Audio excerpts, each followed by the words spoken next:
Hello అండి. కరెక్ట్‌గా మిక్సీకి మసాలా వేసానో లేదో ఆ సౌండ్‌కి మా లక్కీ అయితే నిద్ర లేచినాడు.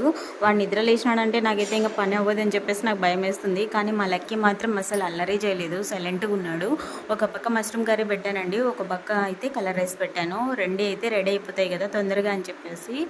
మష్రూమ్ కర్రీకైనా, మటన్‌కైనా, చికెన్‌కైనా అసలు ఏ కర్రీకైనా నేను మసాలా వేస్తున్నానంటే ఖచ్చితంగా ఒక 2, 3 నిమిషాలు ఆ పచ్చి వాసన పోయేంత వరకు బాగా ఎంచుతానండి.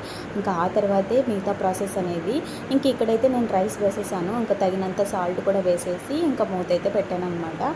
ఇంకా ఇటుపక్కొచ్చేసి మష్రూమ్ కట్ చేసి పెట్టుకున్నాను కదా ముందే, అవైతే వేసానండి మసాలాలోకి. లైట్‌గా ఇంకా తగినంత ఉప్పు అయితే వేసేసాను. ఫైనల్గా అయితే 2 రెడీ అయిపోయాయి చూడండి. ఇంకా పైన అయితే కొత్తిమీర వేస్తున్నాను. ఇక్కడ వచ్చేసి మసాలా అన్నము అండ్ ఇందులోకి వచ్చేసి పెరుగు చట్నీ కూడా చేస్తున్నానండి. మా హస్బెండ్కి పెరుగు చట్నీ అంటే చాలా ఇష్టము. తనైతే వడలు కూడా తీసుకొని వచ్చారు ఆయన. వీడియో నచ్చితే లైక్ చేసి ప్లీజ్ సబ్స్క్రైబ్.